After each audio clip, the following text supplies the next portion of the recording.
যমুনা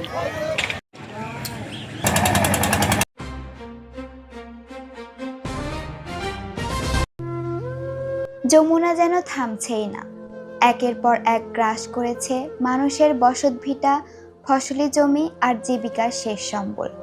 নতুন করে শুরু হওয়া ভয়াবহ ভাঙ্গনে আতঙ্ক ছড়িয়ে পড়েছে নদী পাড়ের জনপদে। বলছে বগুড়ার ধুনটের যমুনা নদীর ভাঙ্গন জনপদ শহরাবাড়ি এলাকার কথা। তো ভাঙলে পানি উন্নয়ন বোর্ডের ঘুম ভাঙবে। আমরা খুব খারাপ অবস্থার মধ্যে দিয়ে যাচ্ছি, কোনো কাজের কোনো কিছু বুঝতেছি না। গ্রোয়িং বাঁধের দক্ষিণ উত্তর সাইডে দেবে যায় 150 মিটার, দেবে যাওয়ার কারণে এই জায়গায় ভাঙনের সৃষ্টি। স্থানীয়দের অভিযোগ, নদী থেকে অবৈধভাবে বালু উত্তোলনের কারণেই আরো ভয়াবহ আকার ধারণ করেছে ভাঙন। সরকারে কয়েন যে বালু তুলবার মানা করে দিছে, সবাই আমরা বালু তুলবার দিব না। আচ্ছা, এই বালুর যা তুললাম না তুললো নি, তাহলে এত দূর আসলো নি না নদী।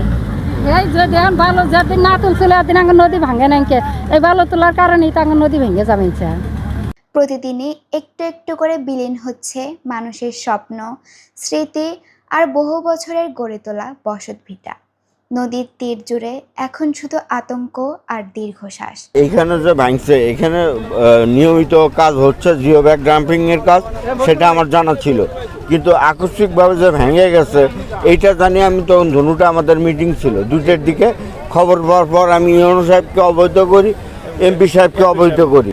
এখানে আমরা কন্টিনিউয়াস জিও ব্যাগ ডাম্পিং চলমান আছে আমাদের। আমরা ভাঙন প্রতিরোধে ব্যবস্থা গ্রহণ করেছি, ইনশাল্লাহ প্রতিরোধ করতে সক্ষম হব। ভাঙ্গনের ভয়াবহতায় অনেকেই ইতিমধ্যে ঘরবাড়ি সরিয়ে নিরাপদ আশ্রয়ের খোঁজে ছুটছেন। ধুনট উপজেলার অন্তর্গত শহরাবাড়ি ঘাটে আমরা শহরাবাড়ি এলাকায় আমরা দেখতে পেলাম যে আজকে তীব্র স্রোতের কারণে একটি প্রায় 7 মিটারের মতো আমাদের ভাঙন হয়েছে।